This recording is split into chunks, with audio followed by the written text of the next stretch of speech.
بعض محقق کہتے ہیں کہ بلوچ آریائی نسل سے ہیں جو البرز کے شمالی علاقوں میں رہتے تھے۔ بعض تاریخ دانوں کا کہنا ہے کہ بلوچ نسلاً عرب ہیں، بعض کا خیال ہے کہ یہ کرد ہیں اور کچھ کا خیال ہے کہ یہ تاجک نسل سے تعلق رکھتے ہیں۔ خود بلوچوں کے پاس ایک نظم کے سوا کوئی قدیم مواد نہیں، اور اس نظم کے مطابق وہ حضرت امیر حمزہ کی اولاد ہیں اور حلب سے آئے ہیں۔ اس میں مزید یہ بیان ہوا ہے کہ انہوں نے کربلا میں حضرت امام حسین علیہ السلام کا ساتھ دیا تھا اور ان کی شہادت کے بعد وہاں سے سیستان اور مکران آئے۔ بعض ریسرچ اسکالرز کی رائے ہے کہ بلوچ کیسپین کے ساحلی علاقے سے ایران منتقل ہوئے تھے۔ آج بھی ایران میں بلوچوں کا علاقہ سیستان بلوچستان کہلاتا ہے، جس کا دارالحکومت زاہدان ہے۔ بلوچ ایران کی کل آبادی کا 2% ہیں۔ افغانستان میں زابل کے علاقے میں بلوچوں کی بڑی تعداد آباد ہے، جبکہ پاکستانی بلوچستان رقبے کے لحاظ سے پاکستان کا سب سے بڑا صوبہ ہے۔ قدرتی وسائل سے مالا مال بلوچستان محل وقوع کے اعتبار سے اہم ترین صوبہ ہے۔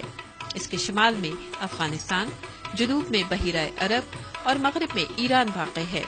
اس کی 832 کلومیٹر سرحد ایران اور 1120 کلومیٹر طویل سرحد افغانستان کے ساتھ ملی ہوئی ہے۔ بلوچستان میں 760 کلومیٹر طویل ساحلی پٹی بھی ہے۔ بلوچ زبان کا تعلق انڈو یورپین زبان سے ہے اور اس پر فارسی کی گہری چھاپ ہے۔ اس لیے اس رائے میں وزن ہے کہ بلوچ ایران کے راستے کیسپین سے بلوچستان آئے تھے۔ بلوچ لفظ کے بارے میں بھی مختلف آراء ہیں۔ تاریخ دانوں کا کہنا ہے کہ یہ لفظ مدین کے علاقے کا لفظ ہے، جس کے معنی ہے بلند چیخ۔ تاہم بعض تاریخ دانوں کا کہنا ہے کہ بلوچ لفظ بابل کے مشہور بادشاہ بیلوس سے مناسبت رکھتا ہے۔ چند تاریخ دانوں کا تو یہ کہنا ہے کہ لفظ بلوچ سنسکرت لفظ ہے، جس کا مطلب ہے اعلیٰ طاقتور۔ آثار قدیمہ کی دریافت سے یہ بات ثابت ہو گئی ہے کہ بلوچستان میں پتھروں کے دور میں بھی آبادی تھی۔ مہر گڑھ کے علاقے میں 7000 سال قبل مسیح کے زمانے کی آبادی کے نشانات ملے ہیں۔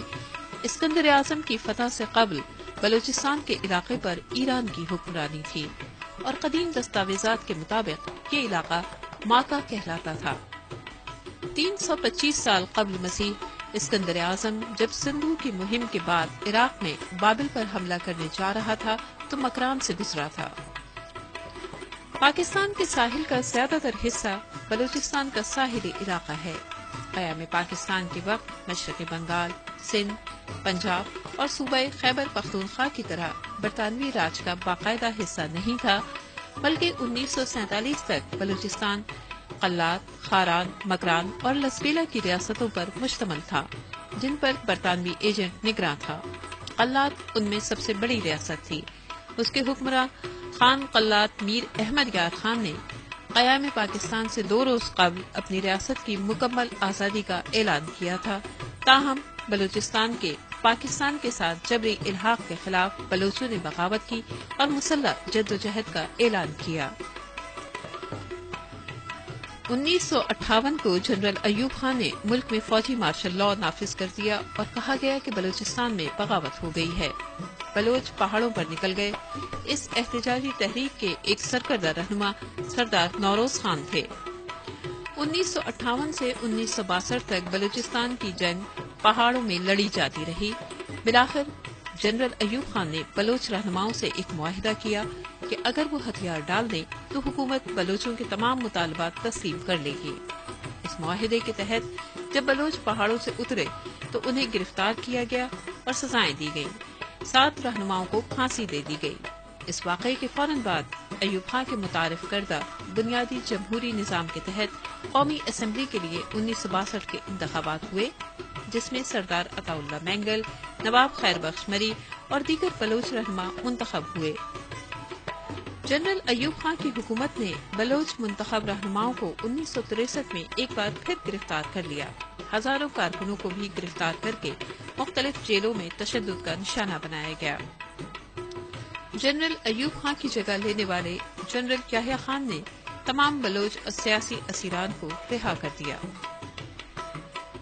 1970 کے عام انتخابات میں بلوچ اور پختون قوم پرستوں کی جماعت نیشنل عوامی پارٹی نے پورے صوبے کی نشستیں بھاری اکثریت سے جیت لی اور سردار عطا اللہ مینگل بلوچستان کے وزیر اعلیٰ منتخب ہوئے۔ 1973 میں پاکستان کے وزیر اعظم ذوالفقار علی بھٹو نے بلوچستان میں نیشنل عوامی پارٹی کی حکومت کو برخاست کر دیا اور نواب اکبر خان بگٹی کو بلوچستان کا گورنر مقرر کر دیا۔